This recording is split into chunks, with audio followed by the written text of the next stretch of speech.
les gens qui sont dans l'église, qui s'appelle corps du Christ, puissent maintenant, grâce à l'édification de ces apôtres et ces prophètes et ces pasteurs, l'édification de leurs enseignements, que ces gens-là puissent maintenant découvrir leur propre ministère et servir Dieu. Tout le monde a un ministère. Mais vous ne pouvez pas manifester votre ministère si vous ne découvrez pas ça. Et si vous découvrez votre ministère et que vous vivez dans un environnement où on ne vous enseigne pas la parole de Dieu comme il faut, vous allez mourir avec ce ministère sans la mettre en pratique ou le mettre en pratique. Donc c'est pourquoi les pasteurs sont là et les évangélistes pour édifier le corps du Christ en vue de ces ministères que Dieu a donné à chacun de nous, que nous ne connaissons même pas. Mais ça se manifeste parfois sans qu'on se rende compte. Beaucoup de choses se manifestent. Nous jouons certaines choses. Nous manifestons parfois sans savoir ce qui se passe. Mais c'est quelque chose que Dieu a mis en nous, que Dieu peut développer pour que ça devienne grand et aider le corps du Christ. Tout le monde ici est très utile pour l'Église. C'est pourquoi je donnais le micro à ma soeur ici.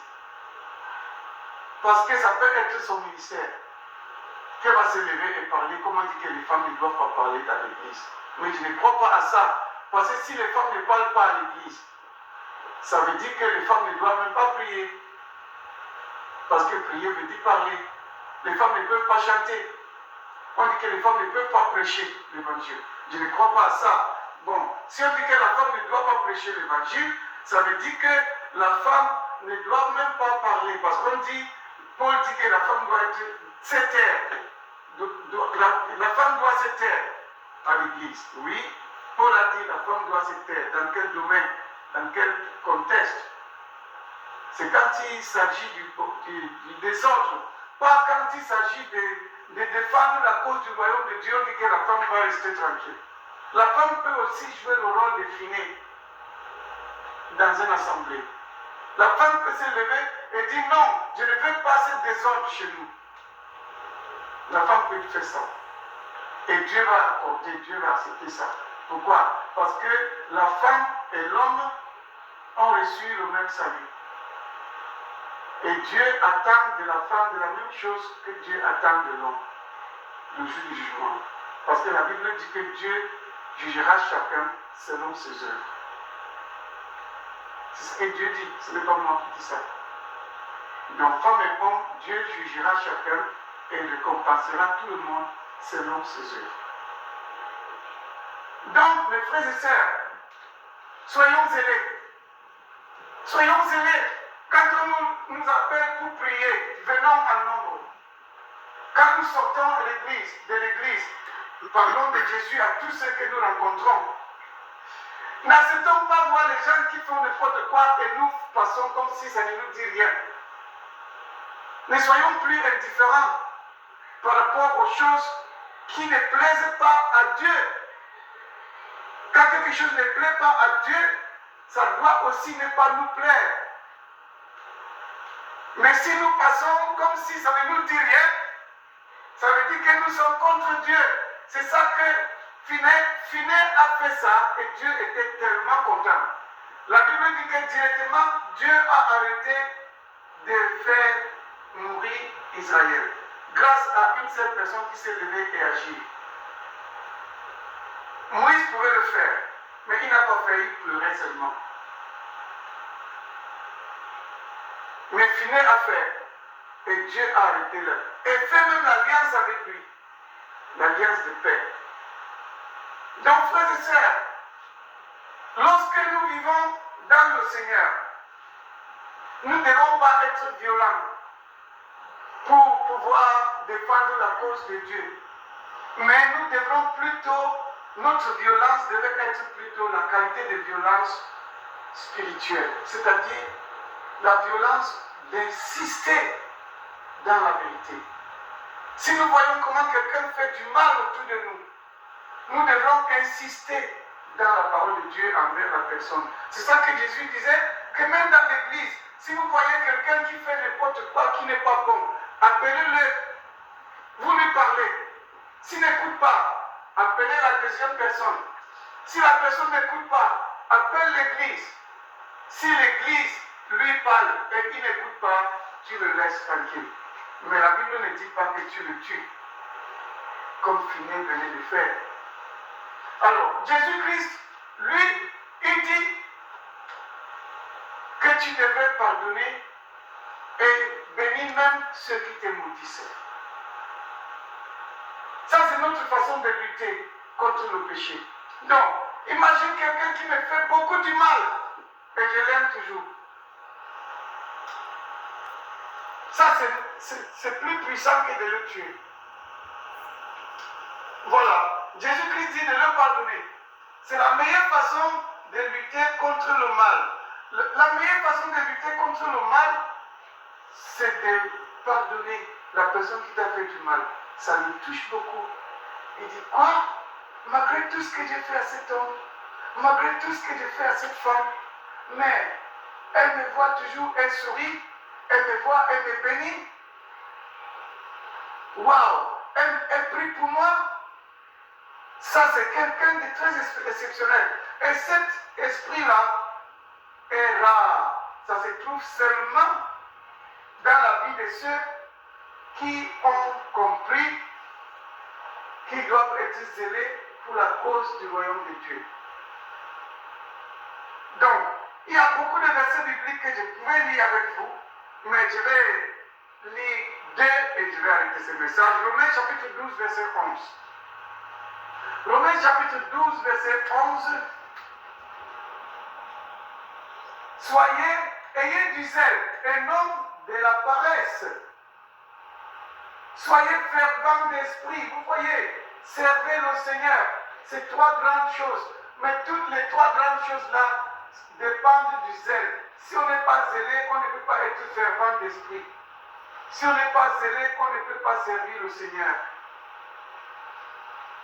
Donc le zèle, c'est la passion. Par exemple, le dimanche arrive, c'est à 10 h qu'on devait être à l'église. Et puis je suis à l'église, à la maison, pardon. Dans 5 minutes, l'église commence. Je suis encore à 15 minutes d'arriver à l'église. Parce que je me suis réveillé en retard. Qu'est-ce que je dois faire? Je dois faire comme si de rien n'était, ou je dois avancer vite. Ou je dois courir. Oui, imaginez un chrétien qui est arrêté à l'église et qui vient tranquillement comme si de rien n'était. C'est le manque du zèle, vous voyez. C'est le manque du zèle. Bon, un chrétien qui s'absente à l'église, il n'est pas allé à l'église pour adorer Dieu ensemble avec les chrétiens. Et ça ne lui dit rien. Quand ça ne te dit rien, ce n'est pas parce que tu as commis un grand péché. Satan aime ça, que ça ne te dise rien. Ça ne te dit rien le premier dimanche. Deuxième dimanche, ça ne te dit rien. Et troisième dimanche, ça va encore ne rien dire à toi. Et finalement, tu ne vas même plus venir à l'église. Il faut qu'on te pousse, qu'on te pousse. Frère, s'il te plaît, il faut être fort. Il faut tenir ferme dans la foi. Non! Qui avait dit ça à Paul? Qui est parti conseiller Paul pour qu'il grandisse dans la foi? Qui a poussé Paul pour qu'il devienne fort? Chaque fois que vous lisez ses épîtres, il dit soyez. Il n'a jamais dit soyons. Paul ne dit pas soyons zélés, parce qu'il sait qui lui il est. Paul ne dit pas soyons zélés, il dit ayez du zèle, ayez du zèle, vous. Parce que lui-même, il sait. C'est Paul qui dit je sais à qui j'ai cru. Qui est venu conseiller à Paul pour qu'il soit zélé, pour qu'il soit capable de mourir même en prison, pour qu'il accepte qu'on coupe sa tête avec la hache à cause de Jésus. Mais pourquoi Paul n'a pas eu à se révéler en prison à Rome, alors que Dieu l'avait sauvé dans la prison avec Silas? Et toutes les portes étaient ouvertes. Oh, Dieu est puissant, Dieu a délivré Paul et Silas. Maintenant, deuxième captivité. On met Paul en prison. Il reste dans la prison des années et des années. Dieu ne vient pas le délivrer. Et Paul n'a pas eu à se révéler. Pourquoi? Parce qu'il connaissait Dieu, son zèle n'est pas un zèle stupide. Étant même en prison, il était toujours zélé. Même si Dieu n'est pas venu le délivrer là-bas, Paul était toujours zélé. Il n'y avait personne pour aller en prison le conseiller.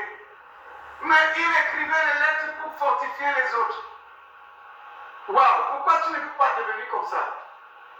Pourquoi? Pourquoi est-ce que nous ne pouvons pas devenir comme ça, nous aussi? Une personne qui a reçu Jésus et qui connaît que Jésus est tout pour lui et il se met maintenant à vouloir mourir pour la cause du royaume de Dieu. Malgré tout. Voilà. Sans qu'on ne soit là pour le pousser.